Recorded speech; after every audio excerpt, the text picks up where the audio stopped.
Yes, आज हम बात करेंगे इलेक्ट्रोफिलिक सब्स्टिट्यूशन रिएक्शन, इलेक्ट्रॉन क्षणिक प्रतिस्थापन अभिक्रिया।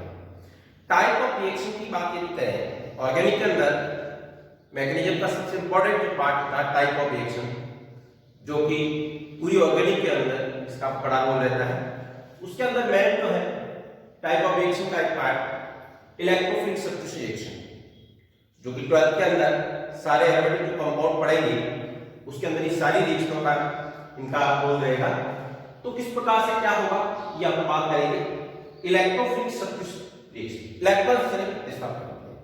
इससे पहले अपने नाभिक क्षणिक प्रतिस्थापन अभिक्रिया की बात की थी, न्यूक्लियोफिलिक सब्स्टिट्यूशन की बात की थी, एलिमिनेशन की भी बात की थी। ठीक है, आज हम लेंगे इलेक्ट्रोफिलिक सब्स्टिट्यूशन। तो सबसे पहले अपन ये बात करें कि भाई इलेक्ट्रोफिलिक सब्स्टिट्यूशन रिएक्शन किस प्रकार के कंपाउंड देंगे। तो सबसे पहले ध्यान दें ये जो रिएक्शन हुई ये अपन कहेंगे यहां पे characteristic reaction of aromatic compound. ये मेनली जो है एरोमेटिक कंपाउंड की मुख्य अभिलाक्षित अभिक्रिया है। तो इसमें होगा क्या, एक आक्रमणकारी इलेक्ट्रोफाइल के द्वारा लिविंग इलेक्ट्रोफाइल का सब्स्टिट्यूशन होगा। एक जैसे कि अपने नाभिक क्षणिक प्रतिस्थापन अभिक्रिया में भी बात की थी, एक आक्रमणकारी न्यूक्लियोफाइल के द्वारा लिविंग न्यूक्लियोफाइल का सब्स्टिट्यूशन होना, इसी प्रकार से यहां पर भी एक आक्रमणकारी इलेक्ट्रोफाइल के द्वारा लिविंग इलेक्ट्रोफाइल का प्रतिस्थापन होगा। ठीक है, तो मैकेनिज्म दूसरी सारी बात को लेंगे। सबसे पहले जैसे अपने कह रहे हैं कि ये मुख्य अभिलाक्षिक अभिक्रिया जो है वो किस प्रकार के कंपाउंड की है, ये है एरोमेटिक कंपाउंड। एरोमेटिक कंपाउंड की ये मुख्य अभिलाक्षिक अभिक्रिया है। अब अपन कहेंगे भाई एक कॉमन मैकेनिज्म देखते हैं किस प्रकार से क्या होगी, तो जरा ध्यान दीजिए। जैसे ये बेंजीन ले और यहां पर अपने पास ये कोई इलेक्ट्रोफाइल है और ये कोई न्यूक्लियोफाइल है। तो इस इलेक्ट्रॉन से प्रतिस्थापन अभिक्रिया के अंदर अपन के इस आक्रमणकारी इलेक्ट्रोफाइल के द्वारा यहां से लिविंग इलेक्ट्रोफाइल का प्रतिस्थापन यदि हो जाए तो प्रोडक्ट के रूप में जैसे कि ये बना, ये अटैकिंग आक्रमणकारी इलेक्ट्रोफाइल जुड़ गया और यहां से ये लिविंग यहां से। ठीक है, तो यहां से E प्लस में S प्लस का सब्स्टिट्यूशन। अब अपन देखते हैं ये रिएक्शन कैसी हुई। ये तो एक मैंने डायरेक्ट लिखा है भाई। अपन सबसे पहले इस रिएक्शन की यहां पर मैकेनिज्म की बात करें। ठीक है, मैकेनिज्म के अंदर सबसे पहले जैसे कि बेंजीन ले, यहां पे ये इलेक्ट्रोफाइल, तो सबसे ध्यान देना अपने पास E प्लस भी है, Ni माइनस है, लेकिन बेंजीन रिंग पर सबसे पहले जो आक्रमण करेगा वो इलेक्ट्रोफाइल करेगा। क्यों करेगा? क्योंकि बेंजीन रिंग क्या है या एरोमेटिक कंपाउंड जिनमें बेंजीन रिंग है उनके पास पाई इलेक्ट्रॉन है, ये इलेक्ट्रॉन रिच स्पीशीज है, इसलिए इस पर पहले अटैक करेगा इलेक्ट्रॉन पुअर स्पीशीज अर्थात इलेक्ट्रोफाइल।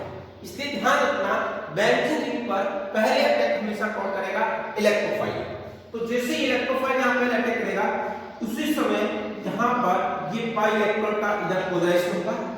ये जैसे इलेक्ट्रोफाइल यहां जुड़ा तो ये इंटरमीडिएट स्पीशीज जो बनी है अपने पास, ये आगे इंटरमीडिएट स्पीशीज, यहां पर ये इलेक्ट्रोफाइल जुड़ गया।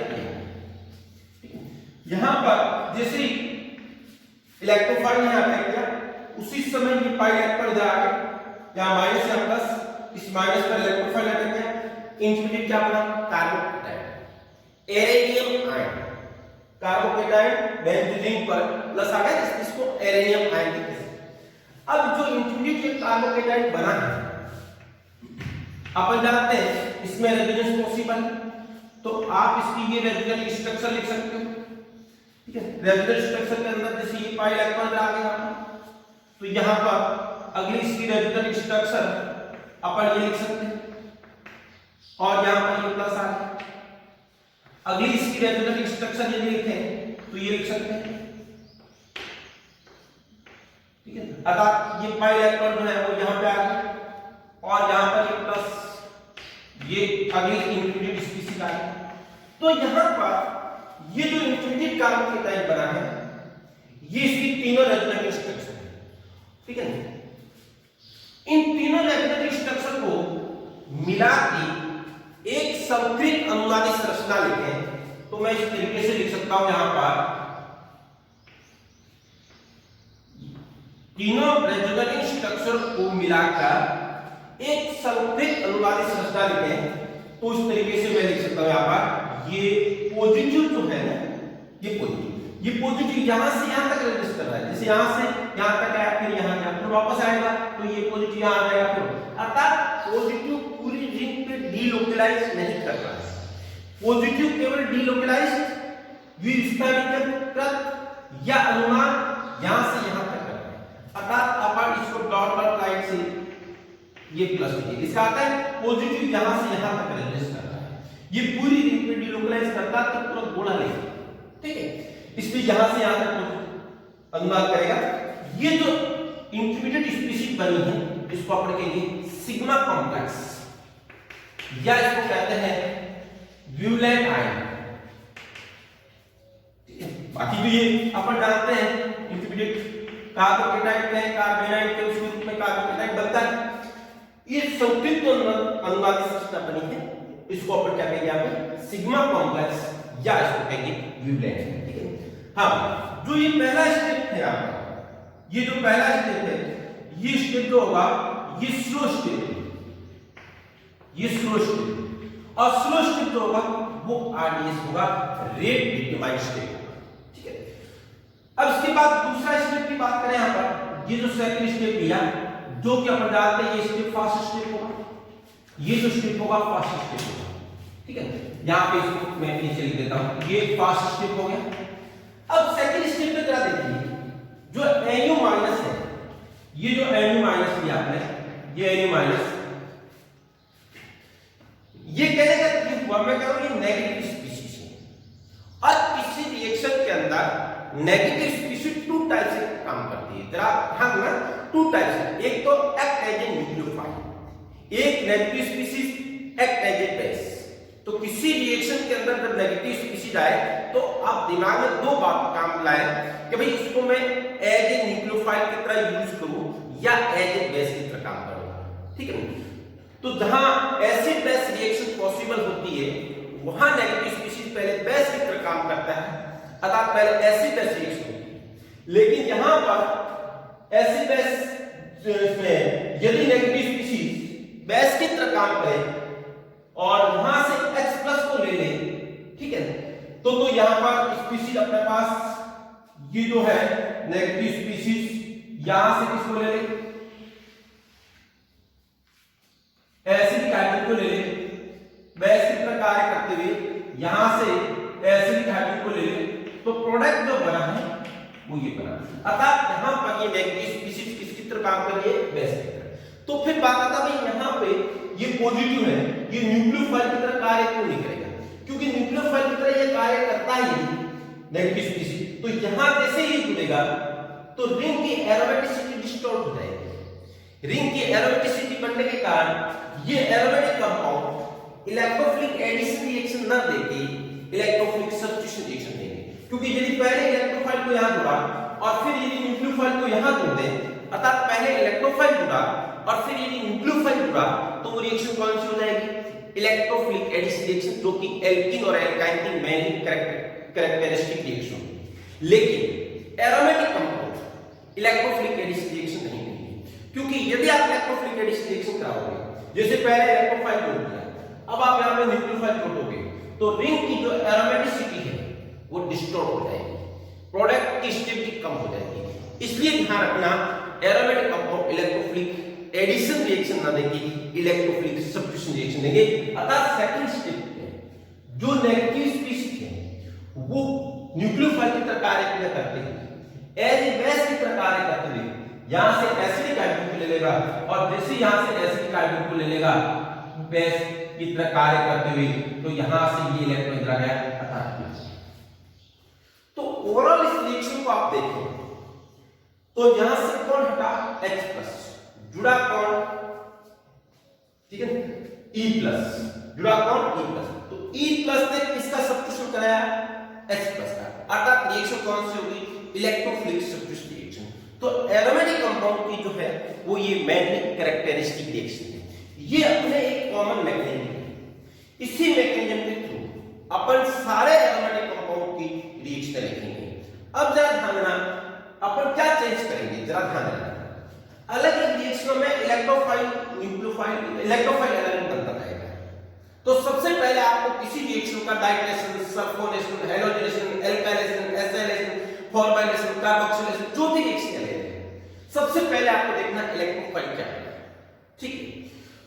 तो सबसे पहले आपको इलेक्ट्रोफाइल बनाना है, फिर उस बड़े इलेक्ट्रोफाइल को बेंजीन पर अटैक कराना है, ठीक है। अभी तो केवल अपने बेंजीन की, तो कोई प्रॉब्लम नहीं, कहीं भी हो बेंजीन पर यदि कोई ग्रुप जुड़ा हुआ हो तो फिर डिसाइड करना पड़ेगा वो ग्रुप ऑर्थो पैरा डायरेक्टिंग है या मेटा डायरेक्टिंग है, अर्थात आने वाले इलेक्ट्रोफाइल को ऑर्थो पैरा पे जोड़ूं या मेटा पे जोड़ूं, वो आपको डिसाइड करना पड़ेगा।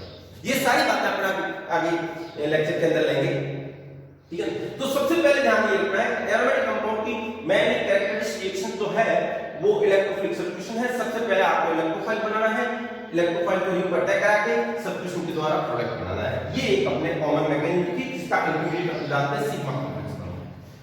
अब अपन इसके बाद आगे की बात करें,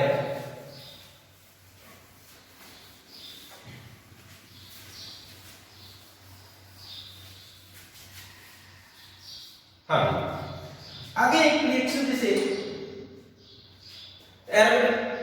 सबसे पहले जैसे नाइट्रेशन, इलेक्ट्रॉन से प्रतिस्थापन विद्या का सबसे पहले जैसे नाइट्रेशन का एग्जांपल लिया, नाइट्रेशन के अंदर जैसे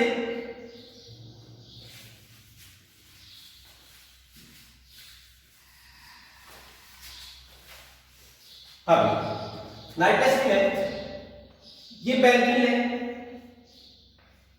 इसकी रिएक्शन अपन कराए यहां पर concentrate H+O4 plus concentrate HNO3। तो जरा ध्यान देना, एरोमेटिक कंपाउंड के साथ रिएक्शन की तो सबसे पहला काम है इलेक्ट्रोफाइल का बनाना। ये जो दोनों कंपाउंड है, ध्यान देना, ये नाइट्रिक कारक है, ये नाइट्रिक कारक है। सबसे पहले इसमें से आपको बनाना इलेक्ट्रोफाइल, तो जरा ध्यान देना, ये जो दिया गया है अपने पास HONO2 अर्थात HNO3 प्लस H2SO, इन दोनों की रिएक्शन से आपस में रिएक्शन से इलेक्ट्रोफाइल बनेगा। तो जरा ध्यान देना, इन दोनों में से स्ट्रॉन्ग एसिड कौन है, तो आप ध्यान दें H2SO4 स्ट्रॉन्ग एसिड, तो H+ कौन देगा, H2SO4, H+H2SO4 किसको देगा, ये, अर्थात ये H+ लेगा और ये H+ देगा, तो अपन जानते हैं ये एक्ट एज एसिड और ये जो ले रहे हैं एक्ट एज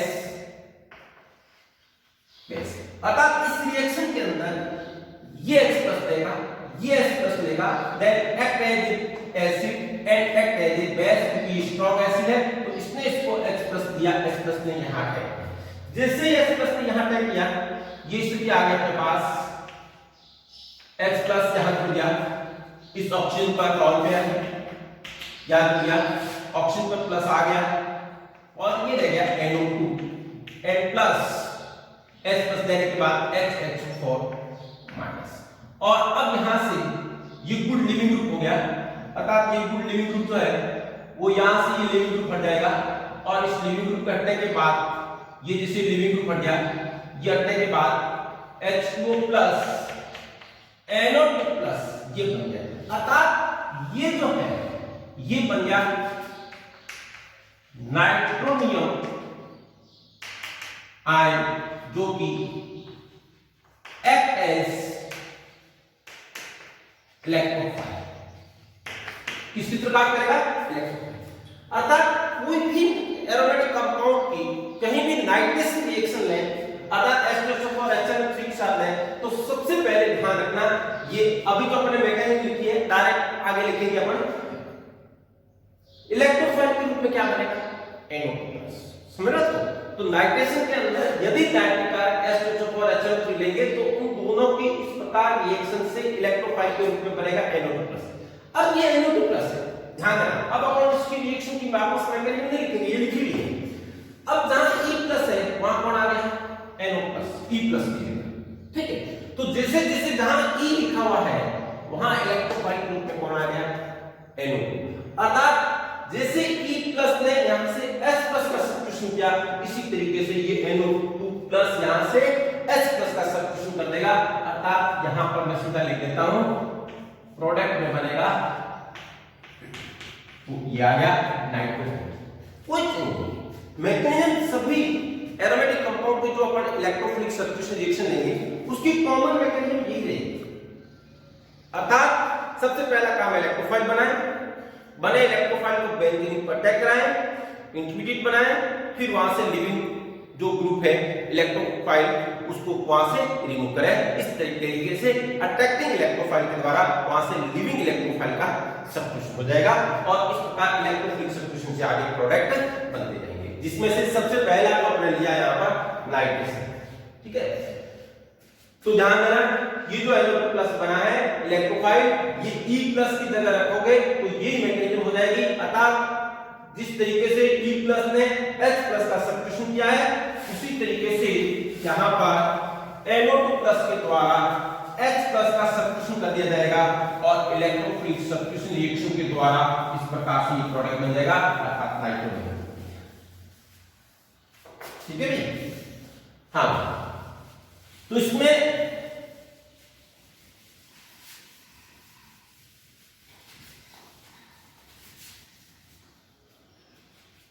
ये नाइट्रेशन के अंदर है, तो ये H2SO4 का जो काम है ये करता का प्रोड्यूसर ऑफ इलेक्ट्रॉन है, क्योंकि इसको H+ दे रहा है।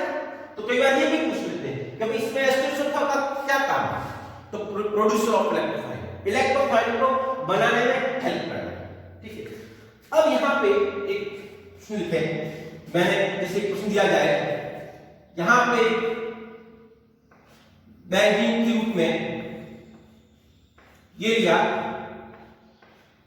आइसोटॉप्स, हाइड्रोजन की जगह मैंने यहां पे ये ड्यूटेरियम ले लिया, हाइड्रोजन की जगह ड्यूटेरियम ले लिया। अर्थात मैं ये कह लूं C6 यहां पे D6 ले लिया, ठीक है। और इसका अपन यहां पे करा रहे हैं नाइट्रिक एसिड। नाइट्रिक एसिड का हो गया, अर्थात ये नाइट्रिक का इलेक्ट्रोफाइल क्या बनेगा? NO2+। यहां से H+ का जैसे सब्स्टिट्यूशन कराया था उसी तरीके से यहां से D+ का सब्स्टिट्यूशन करा देगा। अर्थात यहां पे ये प्रोडक्ट हो गया, ये यहां पे D आ गया, ये प्रोडक्ट, ठीक है। अब जैसे मैं इसको यूं कह दें, अब यहां पे मैं इक्वेशन ले गया जैसे C6H6 यहां पे इसका नाइट्रेशन करा रहे हैं तो रेट है R1 और ये बन गया C6H5NO2+। दूसरा लिखा C6D6 यहां पे इसका नाइट्रेशन करा रहे हैं, ये रेट लिख रहा हूं R2, तो ये बना C6D5NO, ठीक है। हाँ, ये भी बेंजीन है, ये भी बेंजीन है। यहां पर इस बेंजीन के अंदर आइसोटॉप्स अर्थात समस्थानिक हाइड्रोजन की जगह ड्यूटेरियम, ठीक है। और इसका भी नाइट्रेशन हुआ, इसका नाइट्रेशन हुआ C6H5NO2 C6D5NO2 ये बना। अब इसमें ये है देन पहला ऑप्शन में लिखूं क्या R1 ग्रेटर देन R2 होगा? दूसरा ऑप्शन R1 जो है वो लेस देन R2 होगा। तीसरा ऑप्शन R1 लगभग बराबर R2। क्या बता सकते हो? हाँ, इन दोनों में से रेट किसकी ज्यादा होगी? इसकी रेट R1, इसकी रेट माना कि R2, तो ज्यादा किसकी होगी? तो जरा ध्यान देना, इस प्रकार का क्वेश्चन आता है, दिमाग में आता है भाई कार्बन हाइड्रोजन की तुलना में कार्बन ड्यूटेरियम बॉन्ड स्ट्रांग होता है, ठीक है ना। यहां पे बॉन्ड की बात करते हो तो कार्बन हाइड्रोजन की तुलना में कार्बन ड्यूटेरियम का जो बॉन्ड होता है वो बॉन्ड स्ट्रांग होता है। इसलिए आपको दिमाग में आती होगी बात कि भाई यहां से कार्बन हाइड्रोजन की तुलना में ये ड्यूटेरियम बॉन्ड स्ट्रांग है, इसलिए इसकी रेट कम, यहां पे होगी इसकी ज्यादा होनी चाहिए, लेकिन ऐसा नहीं होता है। समझे बात को?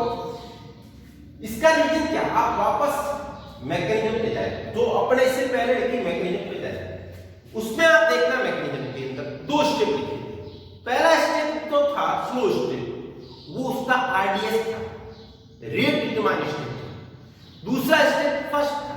तो जरा पहले स्टेप में यदि आप देखते हो, उस पहले स्टेप में जो आपने देखा, यहां पे जैसे ही पहला स्टेप लेंगे तो NO2 जुड़ेगा, यहां पे भी NO2 प्लस जो इलेक्ट्रोफाइल के रूप में जुड़ेगा, इंटरमीडिएट बनेगा।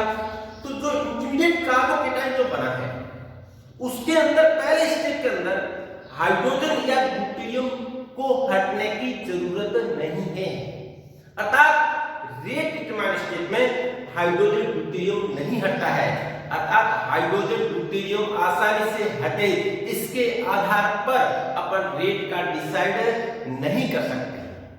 समझ लो?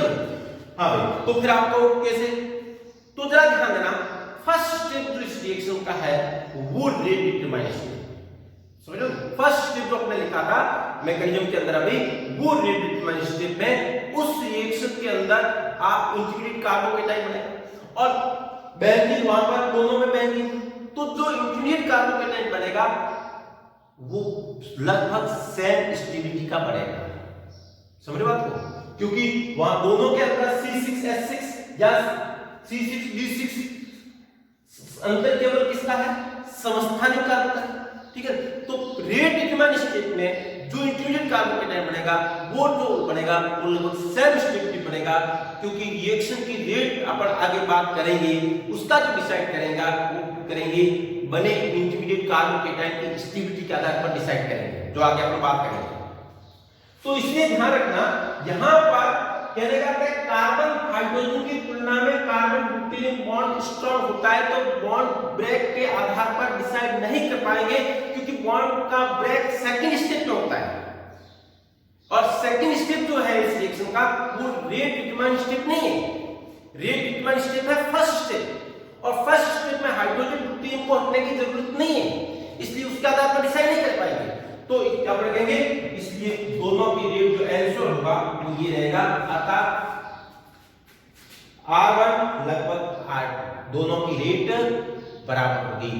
आइसोटॉप इफेक्ट की बात करें तो यहां पे ध्यान रखना, यदि मैं इस प्रकार से चुने रेट ऑफ डाइट्रेशन की बात करें,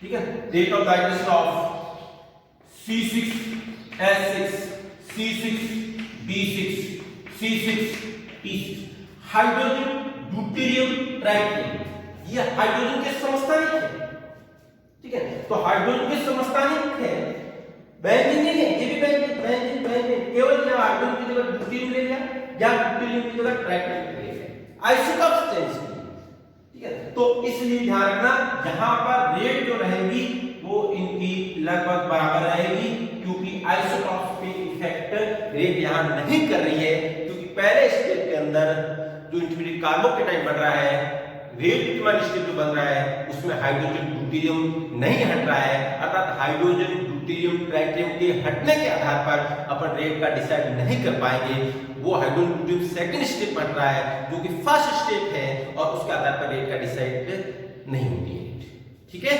अब अपन आगे बात करें,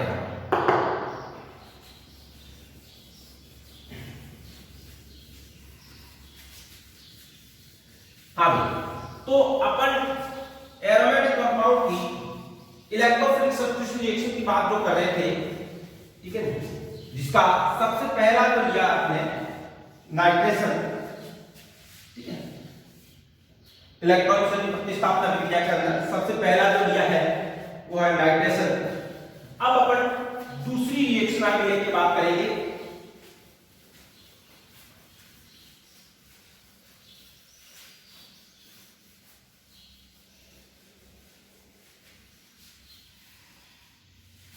हाँ, नेक्स्ट दूसरी रिएक्शन जैसे कि मैं यहां ले लेता हूं हैलोजिनेशन।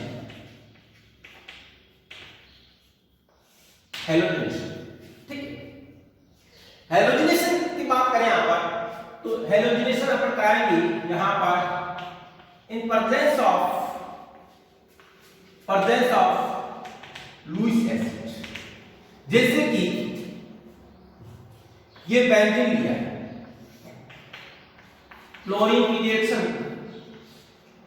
एल्यूमिनियम क्लोराइड के साथ है लुईस एसिड के रूप में। जैसे कि फॉर एग्जांपल एल्यूमिनियम क्लोराइड ले लें, Bn3 ले लें, SF5 ले लें, ये कोई भी ले लें अपन लुईस एसिड के रूप में। हाँ, तो मैंने क्या कहा, एरोमेटिक कंपाउंड की मेन कैरेक्टरिस्टिक रिएक्शन है इलेक्ट्रॉन प्रतिस्थापन विक्रिया, इलेक्ट्रोफिलिक सब्स्टिट्यूशन रिएक्शन। उसमें सबसे पहला काम क्या है, फॉर्मेशन ऑफ इलेक्ट्रोफाइल।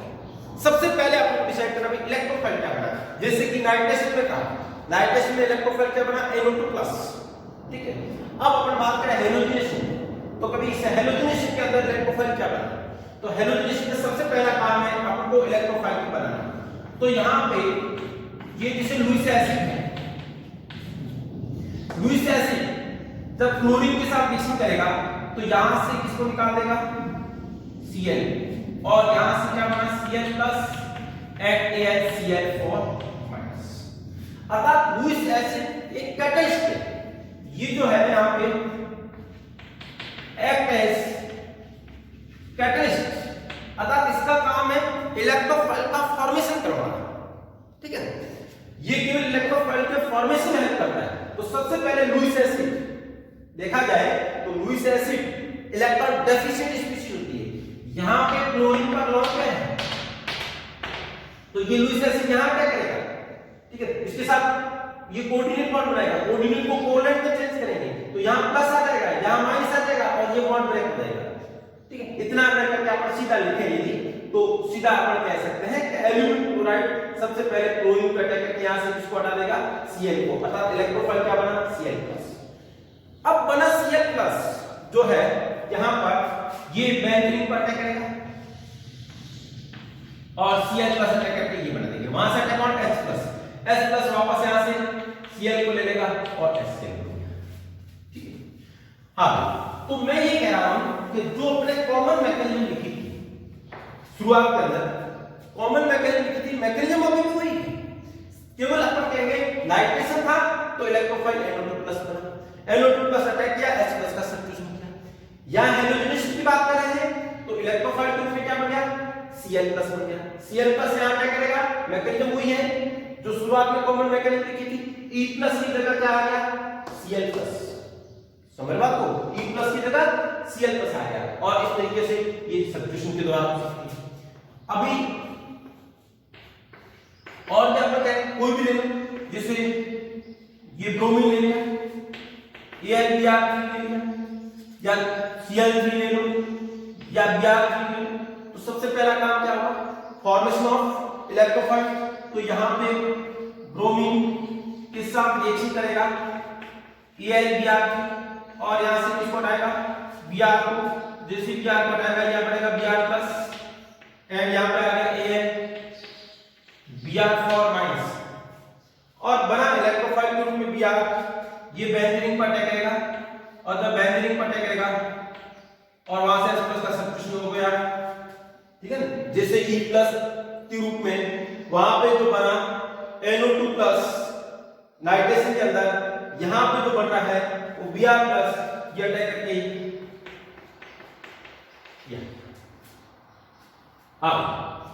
तो जरा ध्यान दें, क्लोरीनेशन लिया, जहां पे ये Br2 ब्रोमिनेशन का है, तो सबसे पहले काम है अपना इलेक्ट्रोफाइल क्या बना, तो क्लोरीन एल्यूमिनियम क्लोराइड के साथ रिएक्शन करके इलेक्ट्रोफाइल के रूप में क्या बन जाएगा, Cl+।